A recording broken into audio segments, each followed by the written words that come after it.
BJP के अंदर महिलाओं की स्थिति दयनीयता की स्थिति पर है। जब जब कोई प्रोग्राम करना होता है, जब महिला शक्ति का नारा बुलंद करना होता है, तो उन महिलाओं को आगे की पंक्ति में खड़ा कर देते हैं, बाकी समय उनकी कोई कीमत नहीं। तो जो देश एक आत्मनिर्भरता की बहुत सारी पायदान ऊपर चढ़ चुका था, उसको नरेंद्र मोदी जी ने ला के नीचे बिछा दिया। पता नहीं इसको ठीक करने में हमें कितना वक्त लगेगा। अर्थव्यवस्था की जो हम बात कर रहे हैं, अभी पिछले अप्रैल के महीने में ही 75 लाख नौकरियां चली गई। तो मुझे ये लगता है कि अब देश की जनता को ही अपना देश बचाने के लिए आगे आना पड़ेगा, क्योंकि नरेंद्र मोदी जी के माध्यम से ये नहीं हो सकता, उनके अंदर उसकी योग्यता नहीं है। तो आए थे मिट्टी से जुड़े आदमी बन के, और वो बने क्या निकले, मिट्टी का माधो बने निकले। कैसे कि उन्होंने अपनी शान शौकत पे बहुत कुछ खर्च किया। जो वो दिखाते थे कि मैं बहुत गरीबी मैंने देखी है, और अब जो उनका तरीका है जिसमें वो 10 लाख का सूट पहनते हैं, तो 1 लाख का पेन रखते हैं, 1.5 लाख का वो चश्मा लगाते हैं, घड़ी वैसी पहनते। नमस्कार, मैं आपके साथ अक्रम। हमारे साथ इस समय बैठे हुए हैं विंग कमांडर अनुमा आचार्य। इनकी जो एक पिक थी जो मोदी जी के साथ थी, स्टार्टिंग में इनकी पिक्स काफ़ी वायरल भी हुई, काफ़ी लोगों ने देखा, और अभी भी इस पिक को काफ़ी लोग गूगल पे भी सर्च करते हैं। अभी हमारे न्यूज़ चैनल की भी बात करेंगे तो हमने भी अभी हाल ही में ये देखी, तो इसी को लेके हम बात करेंगे, शुरुआत करेंगे कि क्या था जो इनको काफ़ी प्रेरणा दिया, और मोदी जी की एक वेलविशर टाइप का जो इनका पहले फेस था वो आ रहा था, तो क्या प्रेरणा दे रहा था इनको। मैं सबसे पहले तो आपका नमस्कार करना चाहूँगा हमारे चैनल में। बहुत शुक्रिया अकरम। मैम, जिस तरीके से आपकी अभी हमने पिक्स देखी, काफ़ी पिक्स है आपकी, तो क्या चीज़ें थी आपको जो अच्छी लगती थी शुरुआत में। देखिए, क्या होता है कि किसी भी व्यक्ति को जब हम पहली बार देखते हैं, तो जो उसकी छवि होती है हम उसको उसी पर जाते हैं जो उस समय पूरे माहौल में जो छवि चल रही होती है। तो जब प्रधानमंत्री नरेंद्र मोदी की छवि हमने देखी थी, तो हमने ये देखा था कि उन्होंने गुजरात मॉडल एक तैयार किया है, और वही सब देख के हम सब भी उतना ज़्यादा नहीं जानते हैं। किसी व्यक्ति को हम पहचानते तब हैं जब हम उनके साथ काम करें या उनके पास रहें।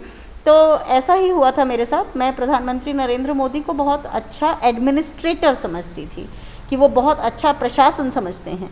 लेकिन जब मैं उनके टीम के साथ में मैंने काम किया गुजरात में 2017 के आखिरी में, तो उस समय मैंने देखा कि वो बड़ा अजीब सा माहौल था, जिसमें एक ही व्यक्ति की बात चलती है। वहाँ सहमति सम्मति जैसी कोई चीज़ नहीं होती है। एक तरह से एक डिक्टेटरशिप है, डिक्टेट आता है, एक आपके पास आदेश आता है और आप उस आदेश का पालन करते हैं। धीरे धीरे ये चीज़ और भी जाहिर होती गई, और फिर चूँकि मैंने अपनी नौकरी इसलिए छोड़ी थी कि अच्छे लोग राजनीति में आए तो राजनीति अच्छी होगी, इस विचार से मैंने छोड़ी थी। और मेरी उस समय जब मैंने नौकरी छोड़ी थी तब मेरे 9 साल की सर्विस बाकी थी। तो मैं जिस काम से आई थी वो मुझे लगा था कि प्रधानमंत्री नरेंद्र मोदी के ज़रिए मुझे उस जगह पे जाने मिलेगा, लेकिन मैंने ये देखा कि जिस तरह का माहौल था उसमें मैं उनके साथ उनकी टीम में नहीं रहना चाहती थी, तो इसलिए मैंने कभी भारतीय जनता पार्टी ज्वाइन नहीं की। मैं ये भी जानना चाहूँगा, आपने बताया तो क्या ऐसी चीज़ें आपको लगी कि कोई चीज़ सामने आई होगी, कुछ आपको लगी होंगी, कुछ बातें ऐसी होंगी जो आपको लगा होगा कि शायद ये जो देश हित में नहीं है ये पार्टी। देखिए, पहली चीज़ तो ये सामने आई कि वहाँ जो महिलाएं थीं वो बहुत दब्बू की तरह उनके साथ व्यवहार होता था। हर समय वो एकदम विनीत तरीके से, एक होता है नम्रता, तो जो महिलाओं का आभूषण होता है वो तो होता है, लेकिन एक तरह होता है दयनीयता। तो वहाँ पर बीजेपी के अंदर महिलाओं की स्थिति दयनीयता की स्थिति पर है। जब जब कोई प्रोग्राम करना होता है, जब महिला शक्ति का नारा बुलंद करना होता है, तो उन महिलाओं को आगे की पंक्ति में खड़ा कर देते हैं, बाकी समय उनकी कोई कीमत नहीं है। मैम, अभी बीजेपी हमेशा बोलती रहती बेटी पढ़ाओ बेटी बचाओ, तो काफ़ी बड़ा नारा है, और साथ ही साथ भारत में देवी के तरीके से देखा जाता है, तो क्या ये सारी चीज़ें देखने को नहीं मिली आपको। कुछ भी नहीं मिला, क्योंकि देवत्व पे पहुंचा के ये पार्टी ऐसी है कि जो महिलाओं के सम्मान की रक्षा तक नहीं कर पाती, उनकी अस्मिता की रक्षा नहीं कर पाती।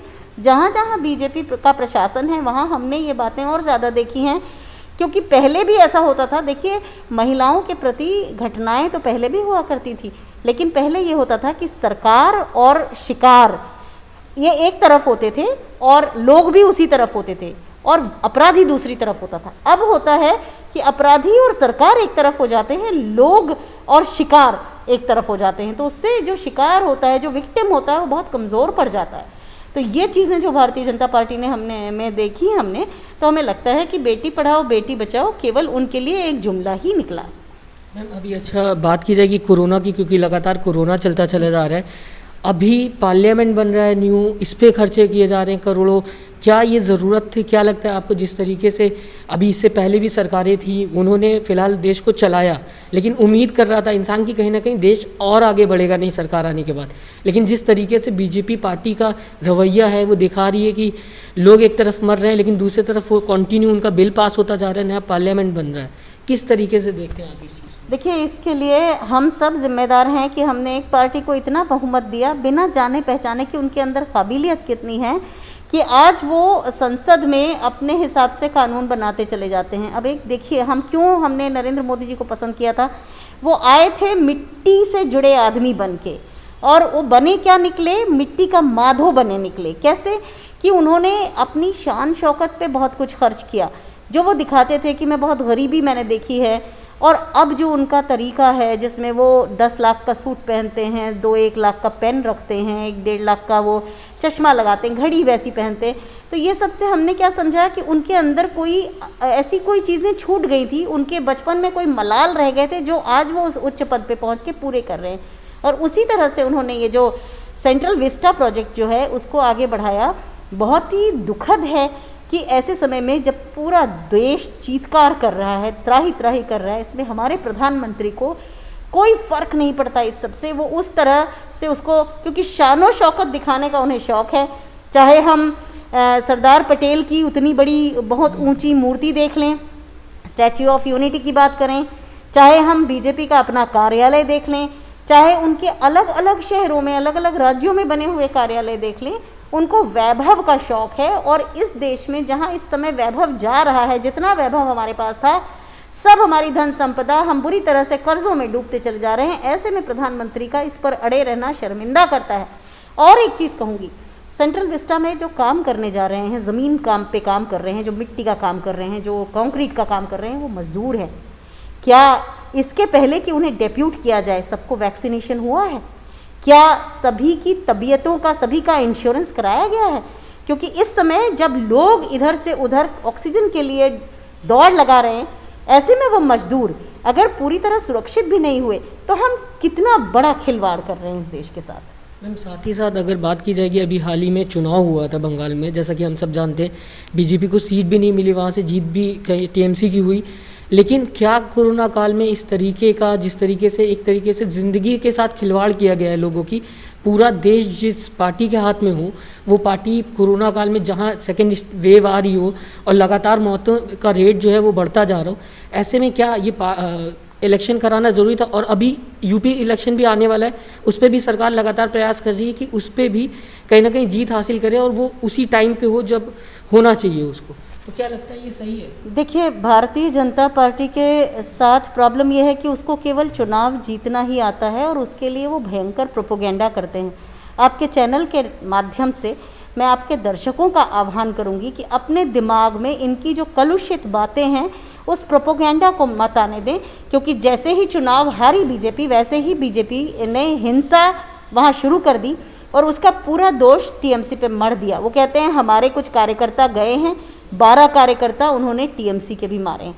तो पंजाब में हिंसा, बंगाल में हिंसा तो होती आई है, लेकिन ये जो जैसे ही चुनाव हारा और उन्होंने हिंसा में झोंक दिया उसको और उसका इतना बड़ा पूरे देश में प्रचार किया, और तो और उन्होंने हिंदू मुस्लिम भी किया। उसके बाद उन्होंने कहा कि इतनी सारी सीटों से हिंदू जो दूसरा चुनाव लड़ने वाला था बीजेपी की तरफ से, वो मुस्लिम उम्मीदवार से हार गया।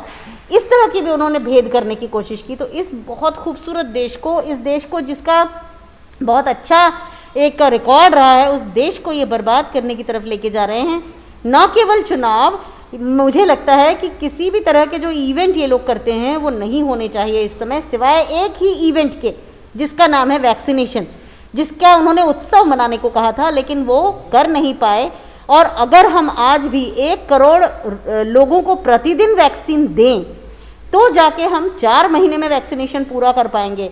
लेकिन एक और दिक्कत है, इन वैक्सीन्स की जो शेल्फ लाइफ है, मतलब इनका जो पीरियड है, जितने समय तक ये अच्छी रहेंगी, वो केवल 6 महीने का है और ज़्यादा से ज़्यादा उसे और 3 महीने एक्सटेंड किया जा सकता है। तो हमें ये देखना है कि ये सरकार किस तरह से वैक्सीन को हम लोगों के लिए उपलब्ध कराती है।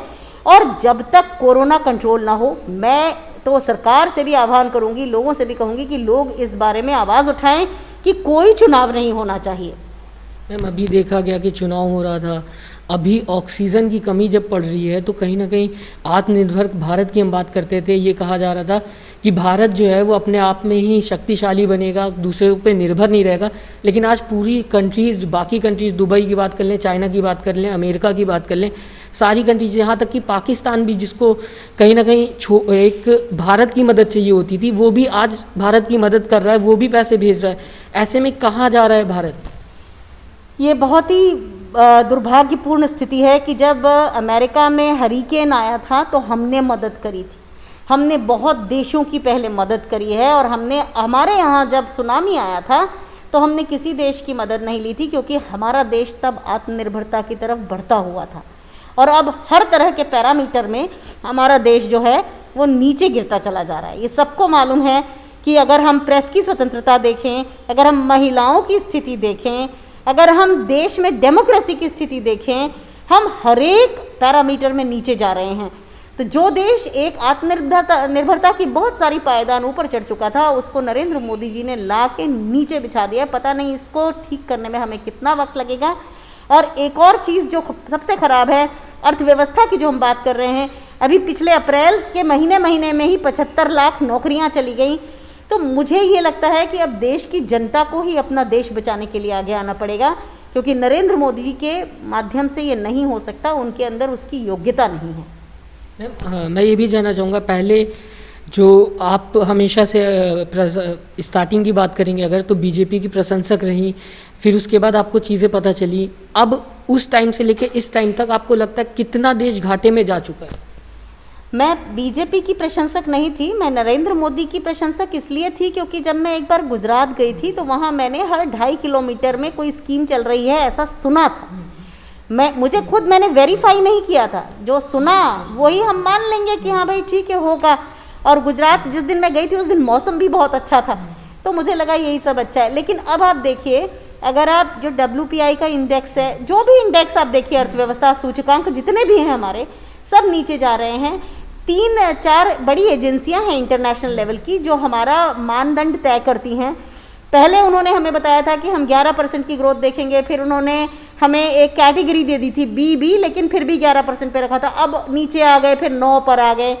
तो एक तरह से हमारी जो इकोनॉमी है वो कॉन्ट्रैक्ट होती जा रही है, सिकुड़ती चली जा रही है, और हम इससे कब उभरेंगे ये नहीं पता है।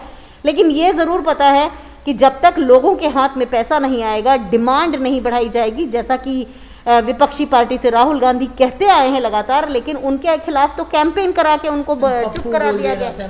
हाँ, वो एक कैंपेन उन्होंने किया था। राहुल गांधी एक पढ़े लिखे समझदार इंसान है, और पिछले काफ़ी दिनों में हमने देखा है उन्होंने अलग अलग अर्थशास्त्रियों से, अलग अलग विश्व प्रसिद्ध यूनिवर्सिटीज़ से, हर एक से इंटरव्यू किए हैं, हर एक से बातचीत की है, चर्चा की है, एक्सपर्ट्स की रायों पर उन्होंने ध्यान दिया है। वही चीज़ अगर नरेंद्र मोदी करने लगें तो शायद कोई सुधार आए। जी मैम, कोरोना काल को मैं चाहूँगा आखिरी में, आप कोरोना काल को लेकर आप किस तरीके से देखते हैं, और क्या आपके हिसाब से राय है जिससे आपको लगता है कि चीज़ें सुधर सकती हैं? देखिए, सुधरने का तो मुझे नहीं पता, लेकिन मुझे ये लगता है कि जो जीनोम सीक्वेंसिंग नाम की चीज़ है, इसका अर्थ है कि साइंटिस्ट ये देखें कि कौन सा स्ट्रेन, कहते हैं पहला स्ट्रेन पिछले साल जो था वो अलग स्ट्रेन था, फिर जो मार्च या फरवरी में आया वो दूसरा स्ट्रेन था, अभी कोई तीसरा स्ट्रेन है, चौथा स्ट्रेन है। तो इन स्ट्रेन्स की जीनोम सीक्वेंसिंग करनी पड़ेगी, यानी कि इनकी रचना देखनी पड़ेगी, संरचना कैसी है, फिर उसके लिए कौन सी वैक्सीन ज़्यादा प्रभावी है, उसको देखते हुए वैक्सीन में उस तरह के बदलाव करने पड़ेंगे, या जिनको लग गई है उनको एडिशनल कुछ लगाना पड़ेगा। तो मुझे ये लगता है कि आगे चल के एक थर्ड वेव की भी संभावना कही जा रही है, तो हमें बहुत सतर्क होना पड़ेगा। वो सारे प्रोसीजर हमें निभाने पड़ेंगे जिनके लिए हमें कहा जा रहा है, चाहे वो ये मास्क हो, चाहे वो लगातार हमें हाथ धोने को कहा जाता है या सैनिटाइज़र का प्रयोग कहा जाता है, वो सब करना पड़ेगा। आगे बहुत ज़्यादा उम्मीद नहीं दिख रही, लेकिन नाउम्मीदी नहीं है, क्योंकि देश के लोग संभले हुए हैं और वो लोगों को भी बचा रहे हैं और ख़ुद को भी बचा रहे हैं। मैम, आखिरी में आप मोदी जी से क्या कहना चाहेंगे अब जो हालात हैं देश के? मैं नरेंद्र मोदी जी से कहना चाहूँगी कि अगर आपको व्यवस्था नहीं आती, अगर आपसे सिस्टम नहीं चल पा रहा है, तो अपनी ही टीम के दूसरे किसी योग्य व्यक्ति को अपना दायित्व दे दीजिए, कुछ समय के लिए दे दीजिए, क्योंकि मुझे लगता है एक ही मोदी जी इस्तीफा दो, ये भी ट्रेंड, हाँ वो ट्रेंड चलने दीजिए। मेरा ये कहना है कि एक मंत्री हैं इनके यहाँ गडकरी जी, जिनको हमने देखा है कि उन्होंने अच्छा काम किया है। अब चूंकि इनका 303 का बहुमत है तो सरकार तो नहीं गिरेगी, लेकिन कम से कम इंसान बदल जाए तो एक वैभव और शान शौकत दिखाने वाला इंसान के बजाय एक समझदार इंसान जो देश को समझता है, जो देश को प्यार करता है, उसे वो अगर थोड़े समय के लिए 6 महीने के लिए दे दें, पर उनसे सत्ता से वो चिपके हुए, तो मेरा उनसे यही कहना है, आह्वान करती हूँ मैं नरेंद्र मोदी जी का कि किसी योग्य व्यक्ति के हाथ में स्वास्थ्य विभाग दे दें और एक और योग्य व्यक्ति के हाथ में अपने दायित्व दे दें, या पीएमओ की जगह पे, पीएमओ से सलाह लेने की जगह उस व्यक्ति को वहाँ उनसे सलाह लेना शुरू करें, जिससे हमारा देश जो है वो अच्छे तरह से कोरोना से काबू पा सके। बहुत बहुत शुक्रिया मैम हमसे बात करने के लिए। तो आपने सुना जिस तरीके से इस समय देश के हालात हैं, कोरोना एक तरफ बढ़ता चला जा रहा है, तो यही बात हो रही है कि कहीं ना कहीं मोदी जी जो इस्तीफ़ा दो, ये ट्रेंड चल रहा है, तो ट्विटर पे भी काफ़ी ट्रेंड हो रहा है। इससे पहले 1 महीने लास्ट से अगर बात करा जाएगा तो इस पर ये लगातार फेसबुक पे, ट्विटर पे और काफ़ी ऐसी सोशल साइट्स हैं जिस पे लगातार ये ट्रेंड हो रहा था।